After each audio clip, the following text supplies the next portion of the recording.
Good evening and welcome to another episode of A Closer Look, a show dedicated to bringing you the facts. We ask the questions that others won't, and we get the answers that no one else can. I'm Arabina Apia. Thank you so much for joining me. Each week, I'll be here to talk you through current stories spurring national debate. You've heard the stories, and now it's time to take a closer look. In just a few, we're going to sit down with the Director of Antiquities and Monuments to discuss plans that are in the works to preserve our historical monuments, icons, and even our historic over-the-hill communities. Before that, we take a look at this week's Millennial in Government.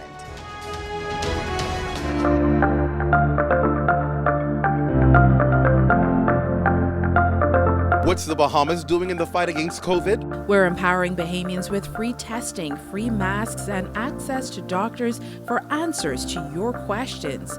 Vaccines and boosters are saving lives. We have tighter restrictions at our borders, and we're expanding hospital capacity and hiring more nurses and doctors.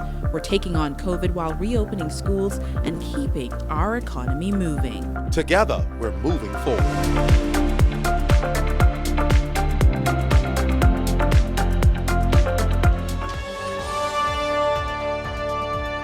Welcome back. You're watching A Closer Look, a show which not only takes a look at the stories you care about, but which also carves out the opportunity for young Bahamians to be recognized. Joining me in studio now is Namiko Miller from the Antiquities, Monuments, and Museums Corporation. Thank you so much for joining me. Glad to be here. Okay, so my first question is, how does a young person like yourself get into antiquities and monuments? What do you do exactly, and what made you want to get into this field? Okay, so I am the curator at Antiquities Monuments Museums Corporation, and my job entails a lot of different tasks. So that includes developing exhibitions, interpretation for programs, developing special projects, tour guides, training the tour guides, helping them along with their tours, and a lot of different aspects to my job. And what would you say has been your most rewarding or meaningful experience with Antiquities and Monuments so far? Developing exhibitions. So I am a history buff. Well, my background is in history. I have a bachelor's in history.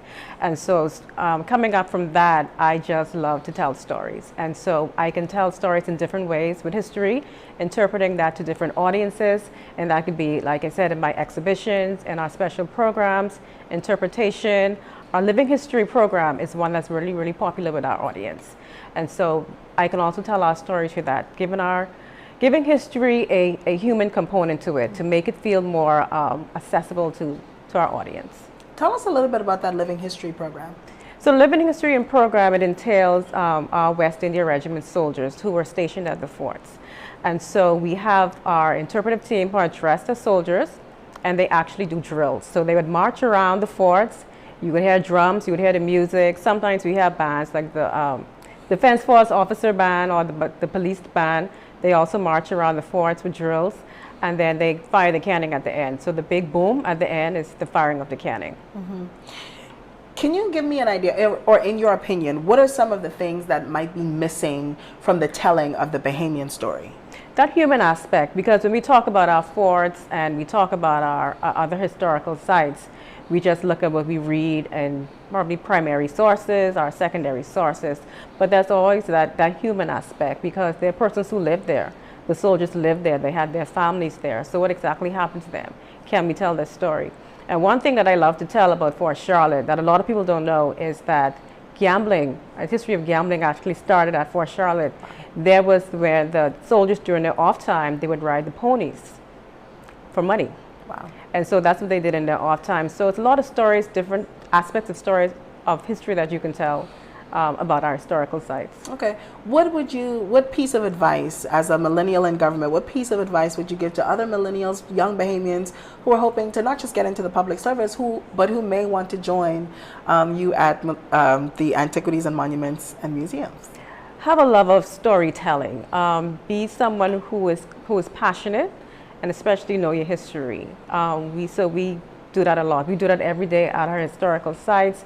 We do that in our programs, our special projects. That's what we love to do. Just telling the story to an audience, and just love your history and storytelling and be passionate about it. Well, our correspondents were able to follow Namiko in her habitat at Collins House. Let's take a look at what they uncovered.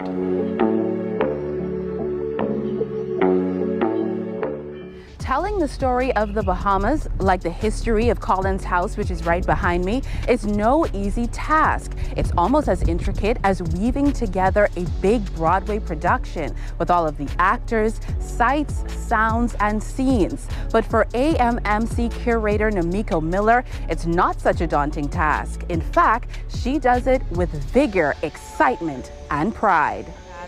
My biggest thing that I love to do is developing exhibitions. So I love to tell the story of history in a different way. With my background in history, I found that writing articles, you only cater to a certain audience, and that audience is small, that audience is academic.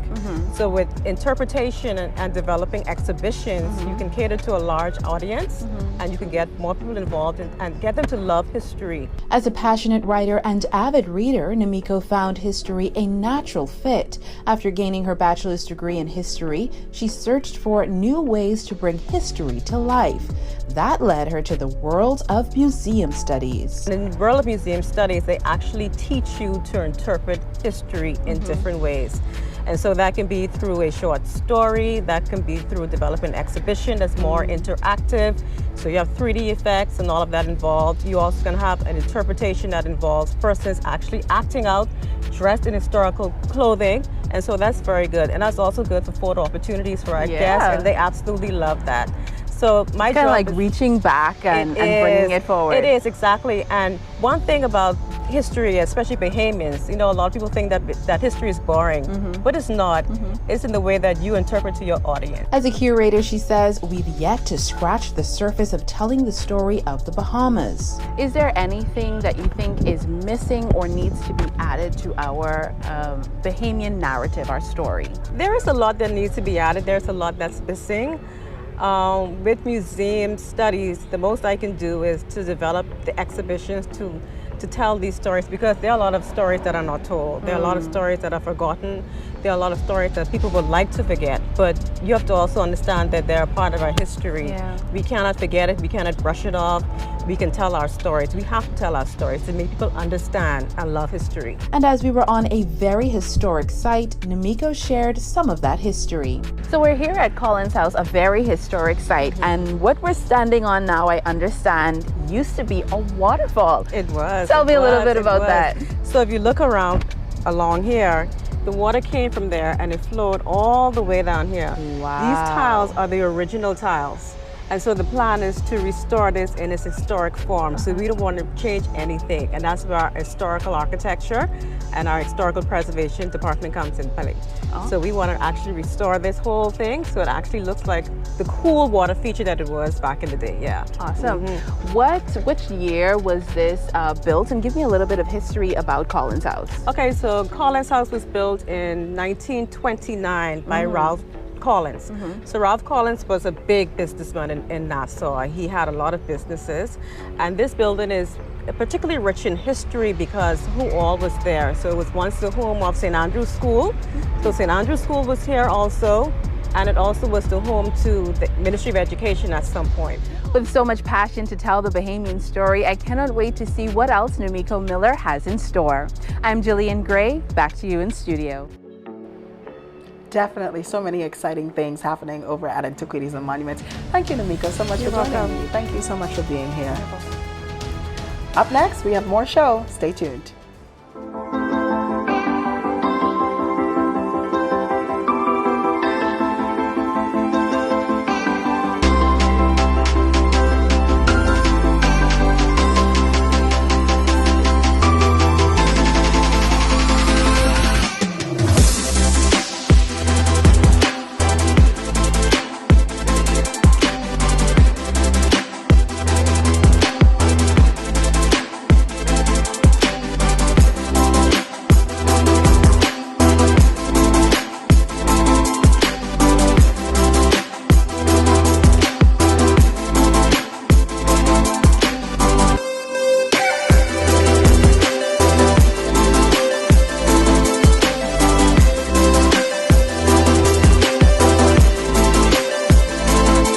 Jillian Gray, and this is Up Close.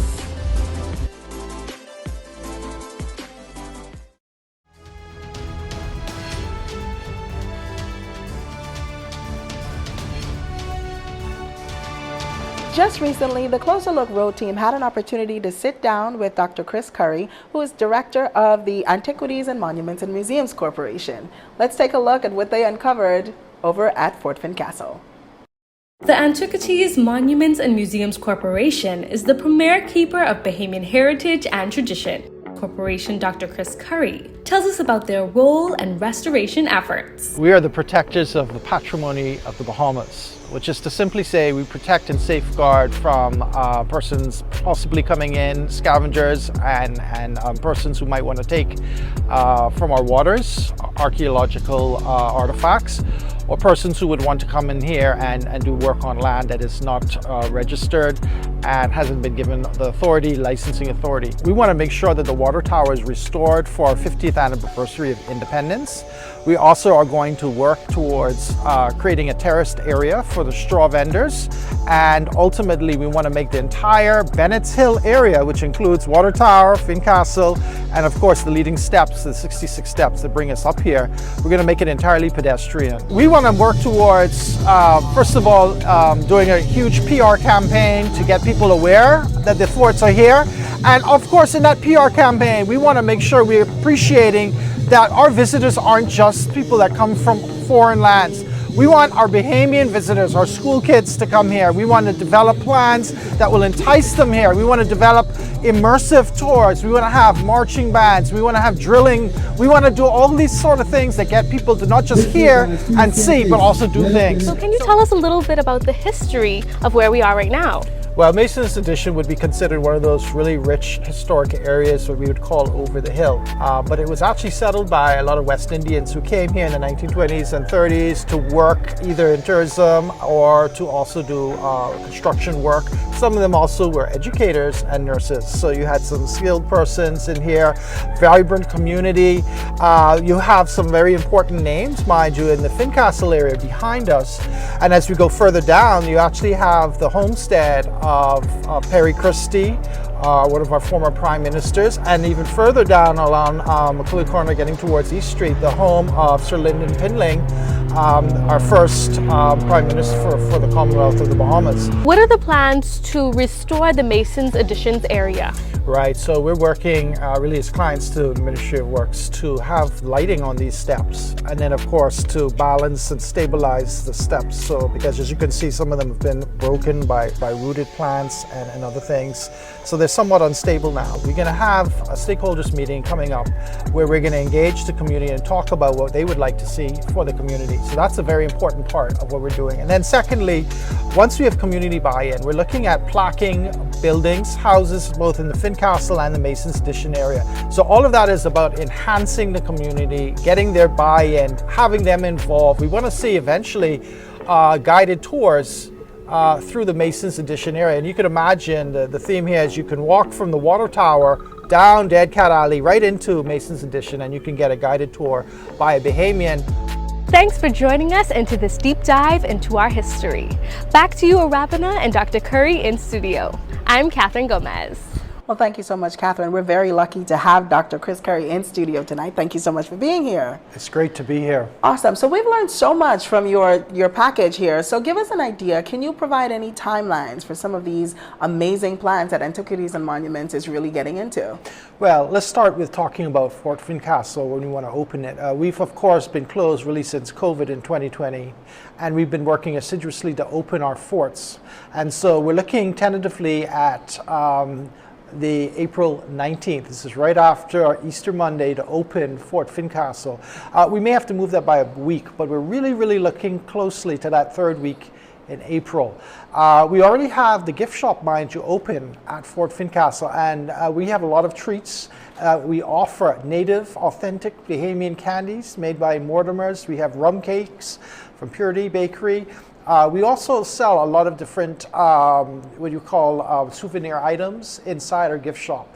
But really the big event coming up is the opening of Fort Fincastle. We're training our tour guides. We're actually going to do some orientation over the next couple of weeks to give them some new skills and to reshape the narrative of how we tell our story about Fincastle and other heritage sites. Well, that's great. It sounds like you guys are incorporating all sorts of different types of people, all vendors, Bahamians from all walks of life. How important is that to Antiquities and Monuments? Well, I feel like a lot of times we focused maybe in the past too much on the tourists. And by the way, tourists are very important to the economy, to, of course, our revenue streams. But, you know, we also understand that Bahamians need to know their own history. Marcus Garvey said it best: a man without knowledge of his past is like a tree without roots. So we want our Bahamians to be rooted in their heritage, in their history. And the best way to do that is to experience it, to come out and immerse yourself in Fort Fincastle and all that we're going to offer you. And the same would be said about Fort Charlotte, which will be opened a little bit later in the calendar year. We also already have our museums open, Pompey and Balcony House. We're also looking at opening Fort Montague down the line as well. Mm-hmm. Would you say is the most exciting thing that you have coming up? Like, what are you most excited about? Well, I'm most excited really about opening Fort Fincastle because we have some plans. Just to give you an example, Namiko, who was on earlier, would have talked about her role as curator. But what we've installed inside Fort Fincastle is a projector that actually tells the story of Fincastle in a sort of interactive way. And we actually have it programmed in 2 languages right now, 4 languages, French and Spanish. We're going to add Mandarin, and of course it's in English as well.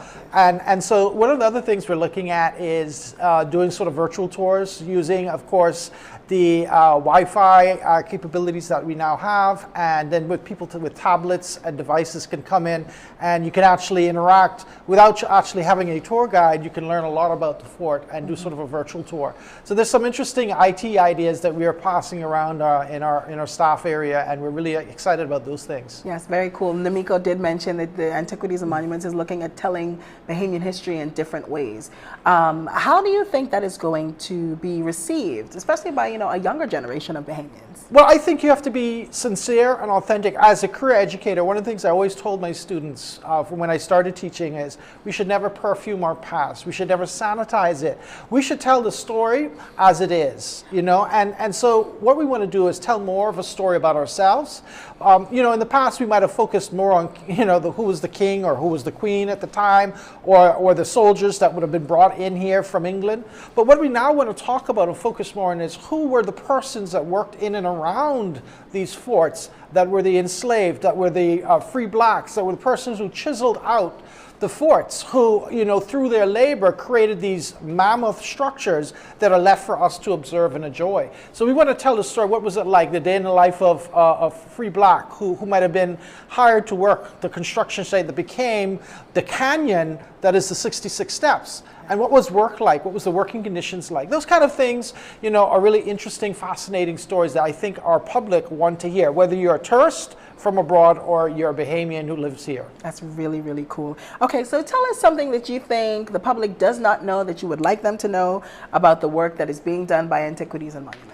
Well, a lot of people don't know the behind the scenes. Like we of course do exhibits, but we also have an archaeology unit, we have a preservation unit, we also have what we call a conservation unit. When you find, like for example, if you were to find a canyon or a cannonball underwater, when you pull it out of the water and it has contact with air, you have this sort of chemical process that begins.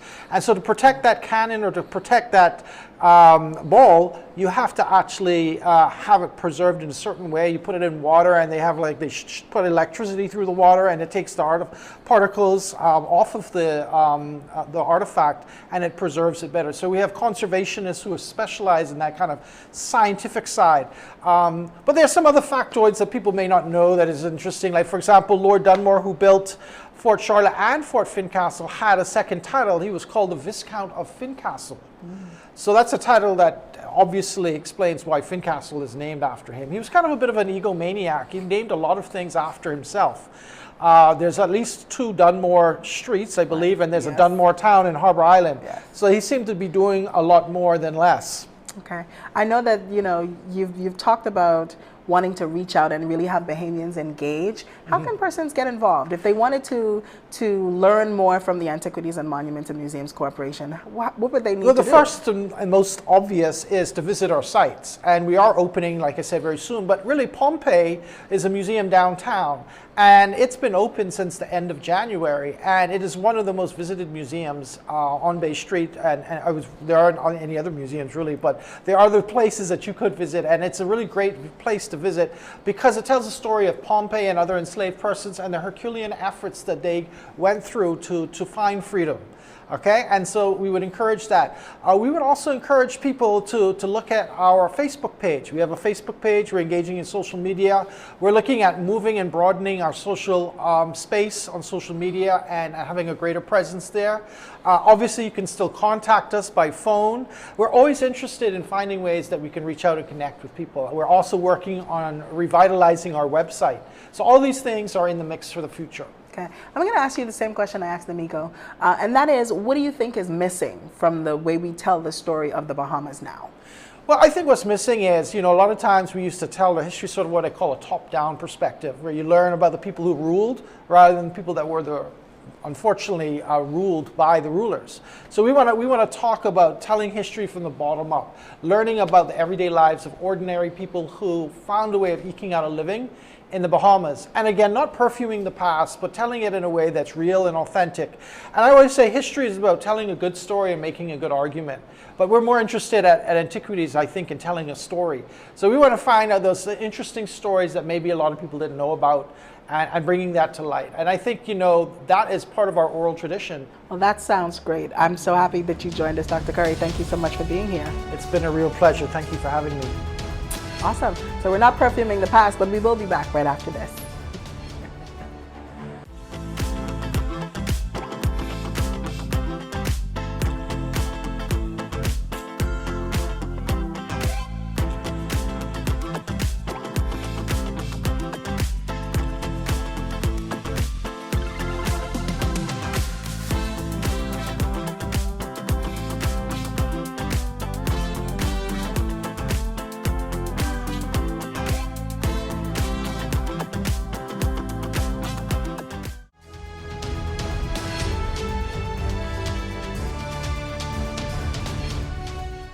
The revitalization of Fort Finn Castle is well on its way.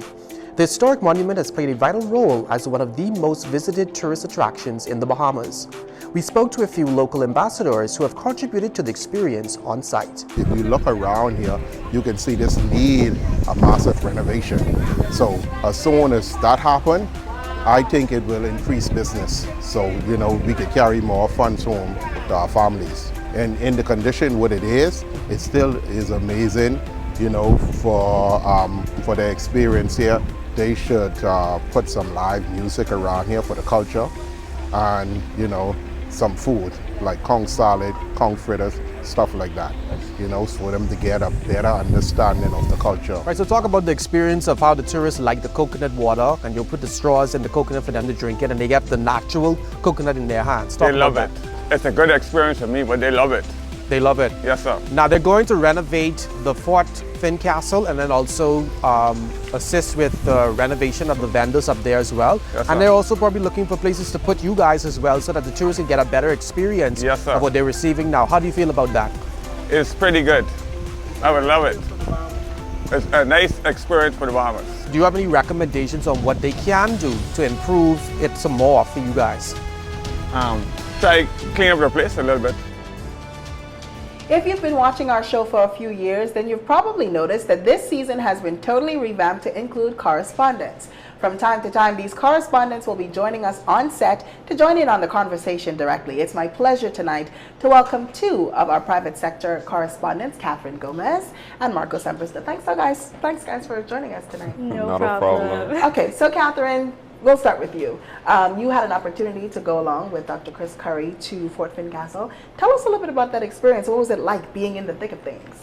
Oh my goodness, it was such an enlightening experience because I've learned so much about our historical monuments. It was definitely better than just having a history lesson, actually being and actually seeing the historical monuments and him telling me the history of it was such a great experience. And it was also great to know the plans in the pipeline that the government has to refurbish our historical monuments, because it's so important for us to preserve these important landmarks. It also was a great experience learning what they plan to do with the historical monuments in terms of the plan to make it more so than a visit to the historical monuments, but an experience. So Dr. Curry was telling me they plan to incorporate Junkanoo performances, acting performances from the past, an experience like that for the locals and tourists alike. So that was such a great experience in knowing what we have planned. Awesome, awesome. And Marcos, your story ran last week. You had an interview with the Senator Quinton Lightburn. Tell us a little bit about what you learned over at the Bahamas Development Bank.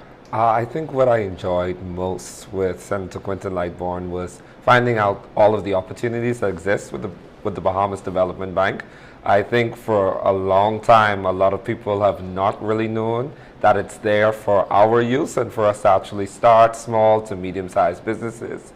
It was also good to find out about their plans for the orange, green, and blue economies in the Bahamas. And so it was also really enlightening to know that so many opportunities exist for young people.